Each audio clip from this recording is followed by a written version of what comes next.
The students, আপোনালোকৰ মাজত যিসকলে গম পোৱা নাই তেওঁলোকৰ বাবে জনাই দিছোঁ আকৌ এবাৰ যে 22 মে 2025 পৰা ADA 24/7 নৰ্থ ইষ্টৰ প্ৰথমটো অফলাইন চেণ্টাৰ বেচ ইতিমধ্যে আৰম্ভ হৈ গৈছে ক্লাছেছবোৰ হৈ আছে আমাৰ গুৱাহাটীত অৱস্থিত ADA 24/7 নৰ্থ ইষ্টৰ এডুকেশ্যনেল চেণ্টাৰটোত বেচটোৰ নাম হৈছে অৰ্জুন বেচ আপোনালোকে যদি ADRE, BTR ৰিক্ৰুটমেণ্টৰ দৰে ষ্টেট লেভেল গভৰ্ণমেণ্ট এক্সামছৰ প্ৰস্তুতি চলাই ৰাখিছে তেনেহ'লে আপোনালোকে এই বেচটোত জইন কৰিব পাৰে য'ত আপোনালোকে সুন্দৰকৈ faculty guidance classes study material গোটেইখিনি পাই যাব আমাৰ এই বেচটোত জইন কৰিলে ক্লাছেছৰ বিষয়ে আৰু এটা বস্তু জনাই দিছোঁ 27 মে'ত মোৰ ইংৰাজী ক্লাছটো ষ্টাৰ্ট হৈ যাব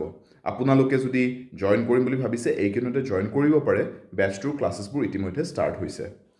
আমাৰ এডুকেশ্যনেল চেণ্টাৰটোৰ এড্ৰেছটো হৈছে first floor royal circle building Sundarpur Guwahati আপোনালোকে আমাৰ ADA 24/7 এপৰ মাধ্যমেৰেও জইন কৰিব পাৰে কোৰ্চটো আৰু আপোনালোকে যদি আমাৰ চেণ্টাৰটোত আহি ভিজিট কৰি আমাৰ লগত কথা পাতি বেচটোৰ বিষয়ে বুজি ল'ব খুজিছে তেনেকৈও আপোনালোকে কথা পাতি লৈ চেণ্টাৰটোত আহি চেণ্টাৰটো চাইও ল'ব পাৰিব আৰু তাৰপিছত বেচটো জইন কৰাৰ কথা ভাবি চাব পাৰে